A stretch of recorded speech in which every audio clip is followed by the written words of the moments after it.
You solemnly swear that testimony you're about to give this committee is the truth, the whole truth, and nothing but the truth, so help you God. I do. Do you agree with Mr. Horowitz that the dossier was central and essential to the Carter Page FISA warrant application being approved? I can't tell you whether it was essential, and by that I mean that it wouldn't have been granted without the Steele information. Was there an effort to get a warrant approved without using the dossier? Yes, my understanding is in the summer they asked DOJ whether they would support moving forward on a warrant application. And they said no, right? Correct. That's my understanding from the Horowitz report. Then you add the dossier, all of a sudden they say yes to the warrant application. Is that a fair statement? I think it's fair to say that DOJ decided to move forward after the Steele information was part of it. Yes, so I would say that it was central and essential based on that. Did Mr. Page deny knowing people that you accused him of having contact with?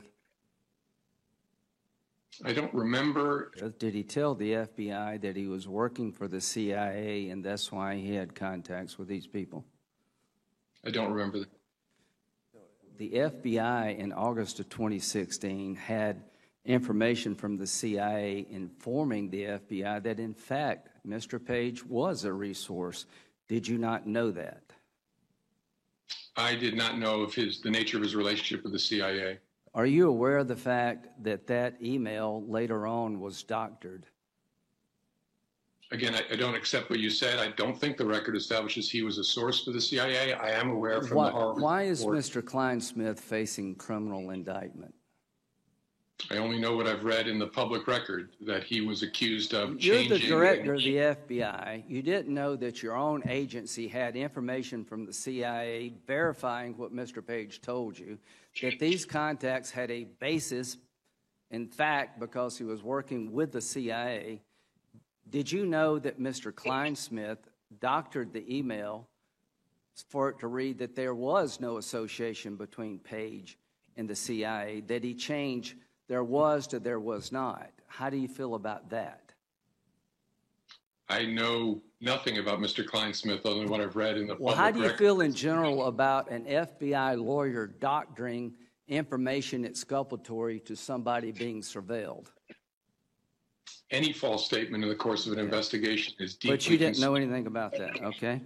In October, when the warrant was submitted, the application was submitted, what effort had been made to verify the dossier in October? I don't know specifically. You signed the application. Whose job is it to make sure the facts are right when you present them to the FISA court? Well, the most basic level, the affiant, whoever is signing the affidavit. Did you sign the affidavit? No, I signed a certification, which is required of the FBI director. Okay. Does the FBI director have any responsibility to make sure the facts are right when they're given to the court? Not in connection with the certification, but in general, the FBI director is responsible for everything that's being done underneath the FBI direction. But you don't know, as the director of the FBI, who actually prepared the application. Is that correct? I do not. Okay. It's clear, Mr. Comey, there was no effort to verify the dossier before it was given to the court. Do you agree with that? I don't know the answer. Well, that's the answer. Are you aware of the fact between October and January, the FBI had found that the Russian subsource was on the payroll of Mr. Steele, was suspected of being a Russian spy by the FBI all the way back to 2009? I don't remember learning anything additional about Steele's sources between How can it be, Mr. Director, that the FBI finds in its file that the man that prepared the dossier for Steele was suspected of being a threat to national security, and it doesn't make it up to you? I don't know. I could speculate, but I don't know. I haven't spoken to the I don't want you to speculate. We'll try to figure this all out ourselves. You didn't know that the primary subsource was suspected by the FBI of being a Russian spy all the way back to 2009. You didn't know that the CIA had told the FBI the documents internet rumor.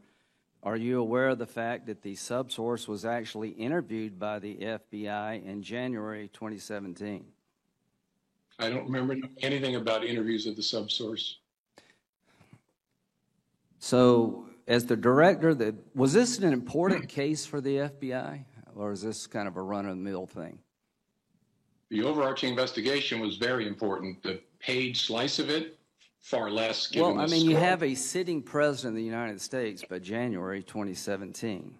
You have a dossier that's salacious as hell that accuses the president of being involved in all kind of sex escapades in Russia and a bunch of other stuff, and you keep using that document over and over again to get a warrant. And here's my question. Every time you found information to put the reliability of the dossier in question, everybody seemed to ignore it and just plowed forward. So I want to know, in January, you're not aware of the fact that the FBI interviewed the primary subsource. Is that your testimony? I do not remember being told about any interview of. Should you have been told about it? I can't answer that because I wasn't, and so I don't know what the considerations were. Well, here's what happened.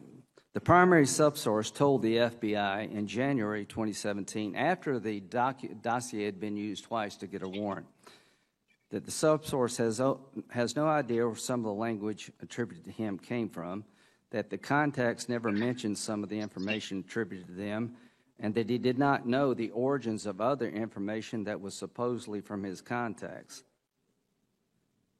He said the statements were word of mouth and hearsay, conversations had with friends over beers, and were statements made in jest that should be taken with a grain of salt.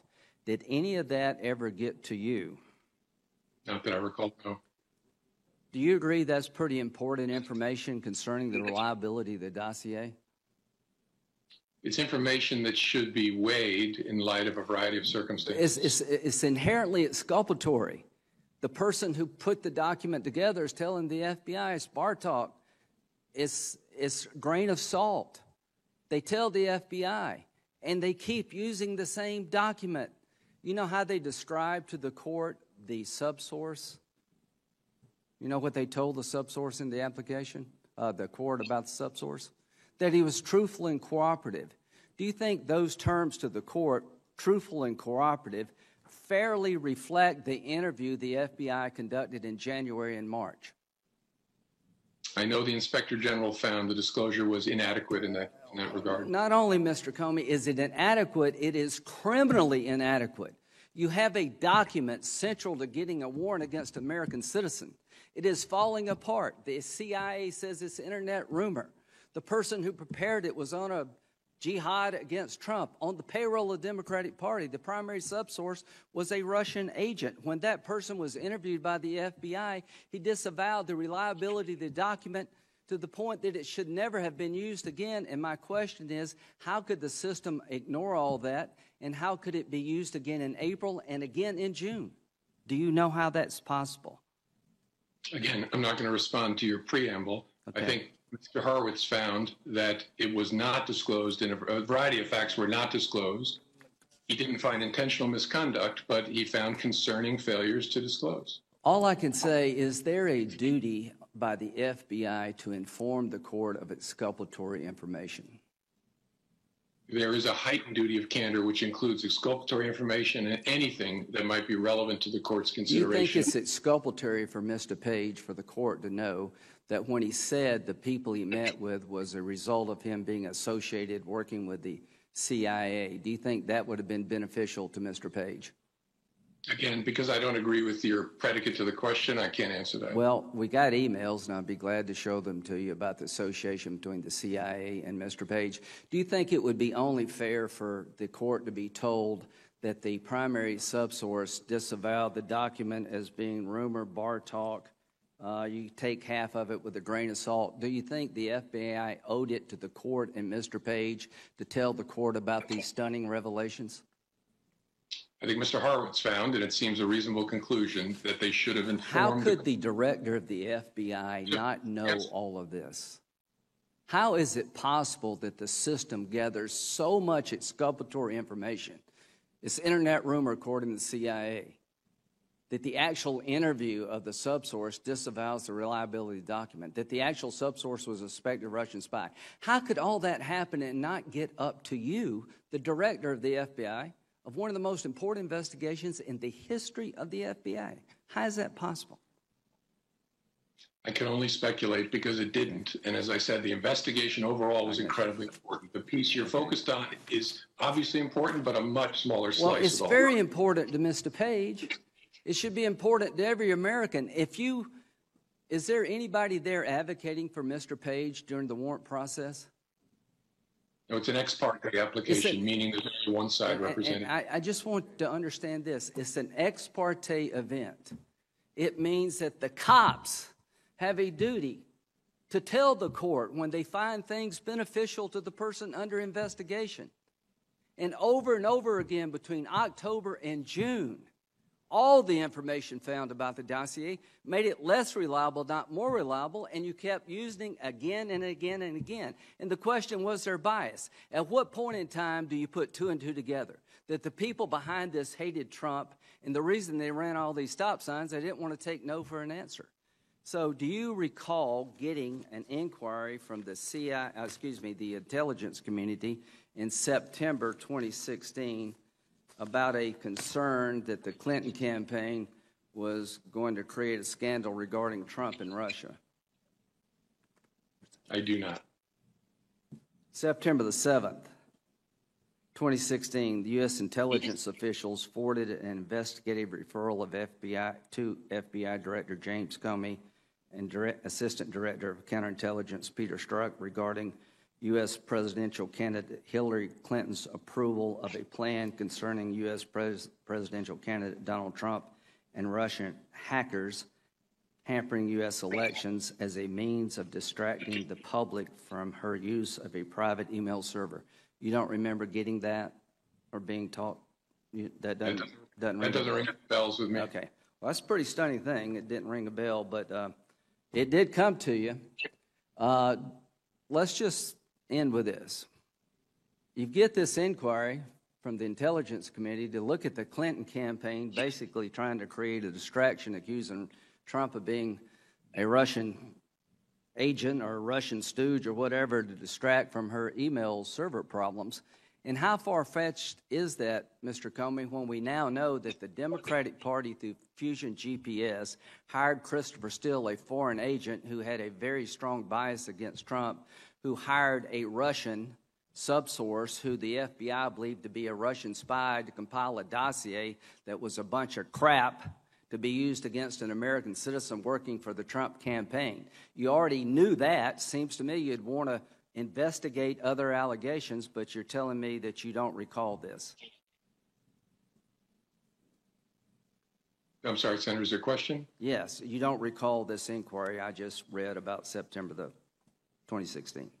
No, as I said, it doesn't, again, do you remember being told, but it doesn't sound familiar. Do you remember being told by the the intelligence community, remember the episode with Trump in the hotel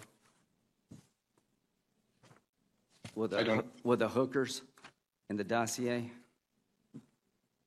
Yes, I remember that portion. Okay, that's pretty hard to ignore.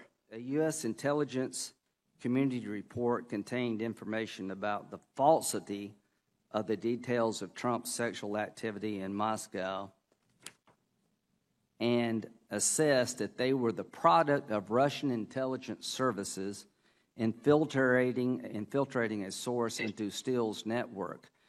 So this is from the Horowitz report. In other words, the intelligence community had assessed that the dossier's description of a sexual escapade was actually a Russian disinformation campaign. Did you know that when it came out? I'm not familiar with what you're reading from. I don't know whether it's in the Horowitz report. I guess what I'm saying is that the Horowitz report has information they had in the file that the whole scenario with Trump and the sexual escapade was Russian disinformation. And you knew that, and you never told the court. To me, that is something that the court should know.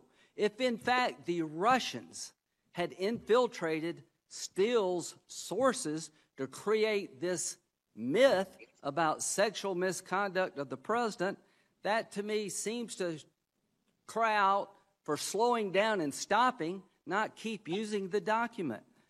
All I can say is that you believed it would be a dereliction of duty not to look at Trump-Russia.